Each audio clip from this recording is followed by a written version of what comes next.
Dad's voice sliced through the hum of the family party. "You've ruined our lives, Jessica. You're a burden." The room went silent. My fork hovered mid-air. Across the table, Mom's lips curled into a bitter smile as she nodded in agreement. I felt my cheeks flush, not from shame, but from something sharper clarity. Slowly, I set my fork down, met Dad's glare, and smiled. Minutes later, as I slipped out the front door, my phone buzzed. A text from Mom lit up the screen. "Don't come back," I typed back. "Okay, I just stopped paying your bills. Send." The first call came before I'd even reached my car. By the time I turned the key, the buzzing was constant calls, texts, notifications spilling in like a flood. They had no idea this was only the beginning. The night air was cool against my face as I walked to my car, but the heat in my chest wouldn't fade. I gripped the steering wheel and just sat there for a moment, breathing, letting the muffled laughter from inside fade into the distance. It was supposed to be a celebration Uncle George's birthday. The Millers don't get together often, and when we do, it's all about big tables, too much food, and stories from 20 years ago. Tonight had started that way. Relatives I hadn't seen in years were leaning in, smiling, filling my plate before I could ask. Ethan, my younger brother, was showing pictures of his new dog. Everyone seemed normal until Dad decided it was the perfect time to humiliate me. Here's the part no one outside this family ever seems to understand. I don't live in their house for free. Never have. I rent a room there, the smallest one in the back, with a window that sticks in the winter, and I pay every month on time. Not only that, but I cover the internet, the electricity, and sometimes part of the mortgage when things get tight. Second. Meanwhile, Ethan, he's been living there rent-free for 3 years. No bills, no chores, no lectures about pulling his weight. He's the golden boy, the one who makes good decisions. I've heard Dad say it so many times it's practically a family motto. Me. I'm the problem child. The mistake they never let me forget. If money was short somehow, it was my fault. If Mom was stressed, it was because of me. When I was little, I learned quickly to keep my voice down, to stay out of the way, to disappear. But tonight was different. Maybe it was the wine Dad had been nursing. Maybe it was the way I laughed when Ethan made a joke. But something in his eyes shifted, like he'd been waiting for the right moment to strike, and he did loud enough for the whole table to hear. I remember looking around after he said it. Uncle George's smile froze halfway. Aunt Karen stared at her plate. Ethan pretended to scroll on his phone like nothing had happened.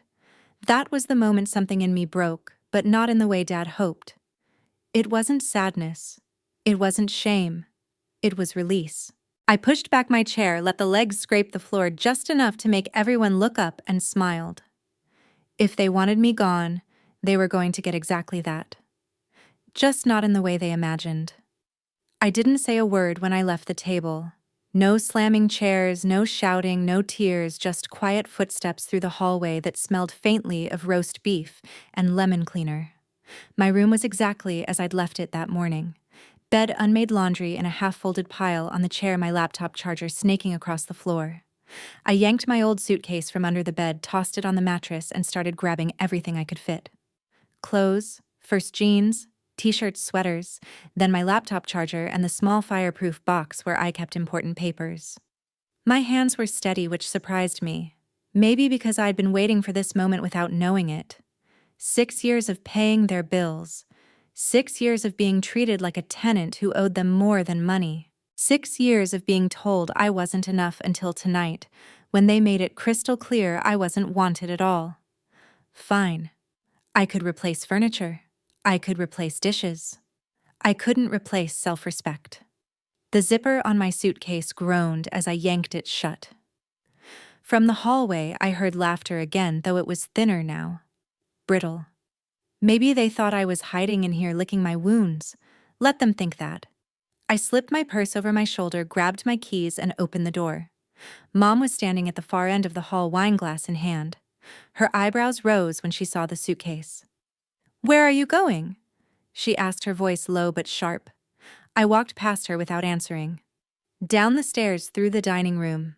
Dad paused mid-conversation with Uncle George when he saw me. His face flushed red, his jaw tightening like he wanted to bark another insult. I didn't give him the chance. I walked right out the front door. The night air hit me like a slap, but in the best way, cold, bracing alive. My car was parked across the street under the one flickering streetlight. I tossed my suitcase into the back seat, slid behind the wheel, and started the engine. I didn't have a plan beyond not here, but sometimes that's enough. As I drove, the streets blurred past dim porch lights, shuttered shops, a couple walking a dog under the weak glow of a street lamp. My phone buzzed in the cup holder. Mom's name. I let it ring. By the time I pulled into the gravel lot of a small apartment complex on the other side of town, the buzzing hadn't stopped. I'd seen the listing for a tiny studio online earlier that week. The landlord lived upstairs and was still awake. We made a deal in 10 minutes. It wasn't much. A single room with peeling wallpaper and a kitchen the size of a closet, but it was mine. And tomorrow, they'd find out I wasn't coming back. The studio was quiet. Too quiet. No TV blaring in the background. No muffled arguments bleeding through the walls. Just the hum of the refrigerator and the sound of my own breathing. I dropped my purse on the counter, sat cross-legged on the bare mattress, and finally looked at my phone. 43 missed calls. The most recent one was less than 2 minutes old. I scrolled through the list. Dad, Mom, Dad. Again, then home the landline, Ethan. 3 numbers I didn't recognize and a handful of relatives I barely spoke to. The texts were worse, stacked so high I had to flick the screen 3 times just to reach the top. We raised you, Jessica. You owe us after all we've done for you. This is how you repay us. Don't do this to your family. Mixed in with the guilt trips were sharper blades. Ungrateful brat. You'll regret this. Come home now. Some were strangely practical, like they'd already moved past the outrage and into damage control. We need the internet bill paid before Monday. Your dad's blood pressure is through the roof. If something happens, it'll be on you. The last one made me laugh, a short, sharp, bitter. Then Ethan's name popped up. I almost didn't answer, but something told me I should. They're freaking out, he said without preamble. His voice was low, like he was hiding in his room. Dad's pacing, Mom's crying, and they're both saying you'll come crawling back. They can keep dreaming.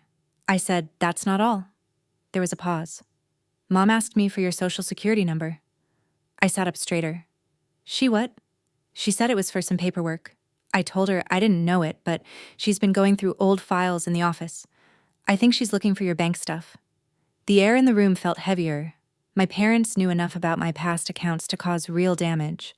I trusted them with it when I was a teenager before I realized how dangerous that was. Ethan kept talking. They're also calling Aunt Karen, Uncle George, everyone, trying to figure out where you are. Let them try, I said, though my voice felt tighter than I wanted. We hung up, and I set the phone down beside me, but the buzzing didn't stop. Calls from numbers I didn't recognize. Voicemails piling up, some screaming, some pleading, all designed to pull me back. And then, just past midnight, a new text lit up the screen. From Mom, don't come back. I stared at it for a moment. Then I typed back, okay, I just stopped paying your bills. Send. For a moment, the quiet returned, and then the phone exploded again. By morning, I'd stopped counting the calls. The phone had gone from a lifeline to a weapon.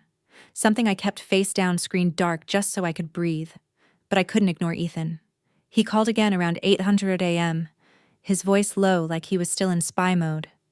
Jess, Mom's not letting this go. She's in the office again, digging through the old mail pile. She had your bank statements in her hand. I sat up in bed. How the hell does she still have those? You left some stuff here years ago. College days, remember. They never threw anything out. I pressed my fingers to my forehead. I remembered. Back then, I'd trusted them to keep my documents safe. That was before I realized safety and control were 2 different things. She's also been on the phone a lot, Ethan continued. Last night I heard her say address verification to someone. She sounded serious. I swung my legs off the bed. My stomach was tight-coiled. She's trying to track me down through my bank. Or worse, Ethan said. She asked me again this morning if I knew your social security number. I told her I didn't. I exhaled sharp and slow. Good. Keep it that way. If they ask anything about me, play dumb. Always. Got it, he said. But his voice wavered. Jess, I think they're desperate. Like beyond desperate. The word clung to me like smoke. I ended the call and walked to the tiny kitchenette, the tile cold under my feet. I stared at the single mug on the counter at the tea steeping inside it, but my mind was already moving 3 steps ahead. If they were going after my financial accounts, that wasn't just meddling, that was theft. I pulled out my laptop and logged into my bank account. Everything looked fine. No withdrawals, no new charges. But that didn't calm me. If they were trying to get into my credit reports, they could open new accounts in my name, rack up debt, and leave me holding the bag. The phone buzzed again. A new text from Ethan. They just asked Uncle George if he still knows people who can get information fast. He told them to drop it, but you know Dad. Yes, I knew Dad. I knew that once he decided something was his, he wouldn't stop until he had it. Whether it was money control or me. I opened my browser and started changing every password. I had email, bank, credit cards. I set up 2-factor authentication, switched security questions, even updated my mailing address to a PO. Oxide opened months ago just in case. When I was done, I sat back and looked at my phone again. The screen lit up with another call from Mom. I didn't answer, but I knew this was only the beginning. The call from Mom came again that afternoon, and for reasons I still can't explain, curiosity maybe, or the need to hear the truth in her voice, I answered. Where the hell are you? She demanded before I could say a word. Her voice was raw, jagged. What do you want, Mom? You think you can just walk away and cut us off? You owe us silence on my end. You know what you've done, she pressed. We can't pay our bills. Your father's stressed to the point he's shaking. We are screwed because of you. There it was, the real reason. Not grief, not concern. Panic about losing the money pipeline. You told me not to come back, I said, my voice steady. I'm just doing what you asked. Her tone flipped like a switch, almost syrupy. Honey, let's just talk. We can work this out. Where are you? We'll come over. I almost laughed. No. The sweetness vanished. You think you're smart, we will find you. Click. The silence in the apartment felt thicker after that. Then my phone buzzed. A text from Ethan. Mom and Dad just left the house. I think they're on their way to find you. I typed back fast. How they have your old mail? I heard Mom on the phone with someone.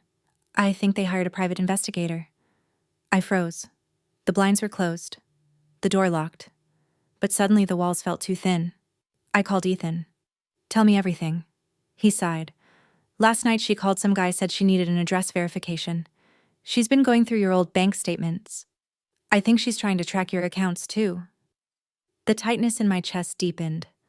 How long ago did they leave? 20 minutes. I think they're driving around right now. My voice dropped to a whisper. If they ask, you don't know where I live. Duh, Ethan said, then quieter. Jess, you really pissed them off. Dad punched the wall last night. Mom talked about revenge. Before I could answer, my phone lit up with a call from an unknown number. I didn't pick up. Seconds later, a text came through. You need to come home so we can sort this out. We will find you either way. Chills crawled down my spine. I grabbed my purse and keys. If they were going to try to find me, I needed to be one step ahead. First, stop the bank. Inside, the fluorescent lights hummed overhead as I walked to the counter. I need to update my mailing address, my security questions, everything, I told the teller. And I want to know if anyone's tried to access my account. He typed for a few seconds, then frowned. Yeah, someone called yesterday claiming to be you. Wanted balance information. We denied them because they didn't have the right security answers. My stomach turned. It was them. I changed everything. Passwords, alerts, even added 2-factor authentication. When I stepped back outside, my phone buzzed again. A text. We're close. I lifted my head, scanning the parking lot. Nothing obvious. I told myself it was just another scare tactic until the next buzz came with a photo. My car. The picture was blurry but unmistakable. I shoved the phone in my pocket and walked fast, my keys clutched tight.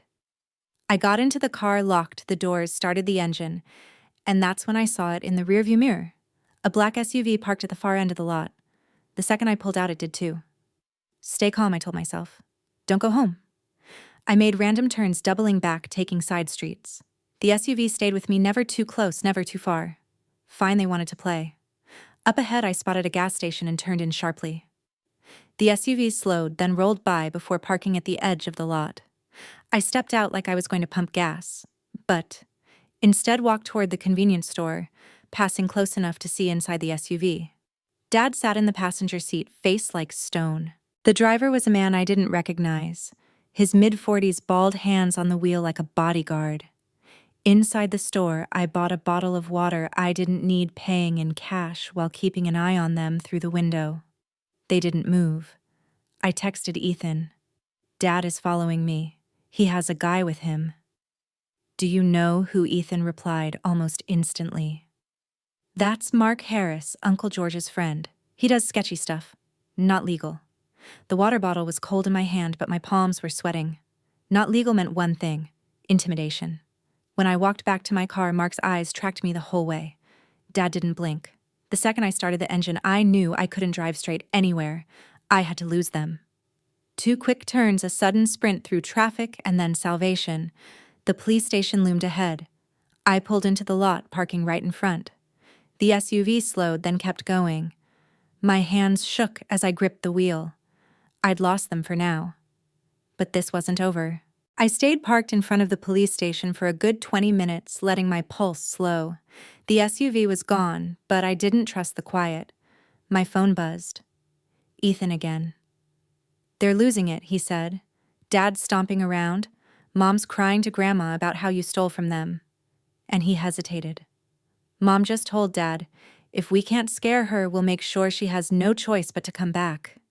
My grip on the steering wheel tightened. What does that mean? I don't know, but they're talking to a lawyer. The words landed like a stone in my stomach. Ethan, listen. Find out exactly what they're trying to do. I'll try, but they're not exactly whispering to me anymore. We hung up, and I sat there thinking through every legal trap they could set. My name was still tied to some of their accounts. Joint credit card, a car loan I'd co-signed years ago when they swore it was just to help with paperwork. If they wanted to play dirty, they could wreck my credit, open accounts in my name, even file claims saying I owed them money. I didn't wait. I drove straight to my bank. The teller, a young woman with kind eyes, listened as I explained. I need to remove myself from any joint accounts immediately and freeze anything that looks suspicious. She tapped at her keyboard, then frowned. There was an attempt to take out a large loan in your name yesterday. It was an approved wrong verification, but they tried twice. My jaw clenched, shut it all down. We went through every account, freezing, closing, updating passwords. I added fraud alerts to my credit file and ordered a credit freeze with all 3 major bureaus. By the time I stepped outside, the sun was low, throwing long shadows across the parking lot. My phone buzzed again. A text from Ethan. They just realized the bills didn't get paid this month. Mom's freaking out. Dad's swearing they'll make it official, so you have to pay. Official. My mind went to the ugliest option: eviction.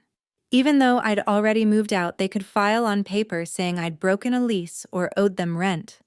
That could ruin my record, make it impossible to rent anywhere else. I pulled into a coffee shop and searched for a lawyer.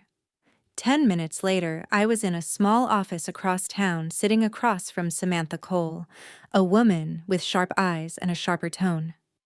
After I laid it all out, paying their bills for 6 years, being charged rent while Ethan stayed free, the harassment, the loan attempts. She nodded slowly. If they try to evict you after you've moved out, it won't hold in court. And if they commit fraud in your name, you have grounds to press charges. Keep every text, every voicemail. You're in a strong position. For the first time that day, I exhaled without feeling like I was losing ground. By the time I left Samantha Cole's office, the weight on my chest had lifted just a little. She'd made it clear I had rights. And my parents, they were running out of moves. Or so I thought. The text from Ethan came as I was unlocking my car. They know where you live. They just left the house. Dad's raging. Mom's crying. And they're saying they're going to make you pay. I didn't panic. Not this time. Instead of driving straight to my building, I parked a block away far enough to see without being seen. 20 minutes later, the black SUV rolled up slow and deliberate, stopping right in front of my apartment. They got out. Dad, Mom, and Mark Harris. Dad went to the door first, pounding on it so hard the sound carried down the street. "I know you're in there, Jessica." His voice was thick with fury. "You think you can just walk away from this family?" Mom's sobs floated after his words. "You can't do this to us. We need you." Mark just stood there, arms folded, scanning the street like he was guarding a payday. I pulled out my phone and hit record, zooming in on Dad as his shouts turned into kicks against my door. The wood rattled with each hit. There it was. Destruction of property. The proof I needed. I called the police. 10 minutes later, red and blue lights flashed against the building. The moment Dad saw them, his voice dropped to a mutter. Mom's tears turned into the wide-eyed look of someone suddenly playing the victim. "She stole from us." Dad tried to explain to the officers. "She left and took our money." I stepped forward from the sidewalk, phone still in hand. "Officers, I don't live there anymore. They've been following me, harassing me, trying to open accounts in my name. And just now, he tried to break into my apartment." I played the video, showed the texts, the threats, the lone attempts. One of the officers turned to them. "Sir, ma'am, you need to leave now, and if you try this again, you'll be arrested for trespassing and harassment." Dad's face flushed dark red. "She's our daughter. She owes us." The officer's voice didn't waver. "That doesn't entitle you to her money." Mark broke the silence first, climbing back into the SUV without a word. Mom followed, shooting me a look I couldn't read, half fury, half something else. Dad lingered a second longer, jaw tight, before getting in on the passenger side. I stood on the sidewalk watching the SUV pull away until it disappeared around the corner. Ethan's text came a few minutes later. "They're still ranting, but I think you finally got through to them." I slipped my phone into my pocket and looked up at the quiet building. For the first time in years, I didn't feel like someone was waiting to pull me back under their control. They could scream. They could plot. They could tell every lie they wanted. I was free.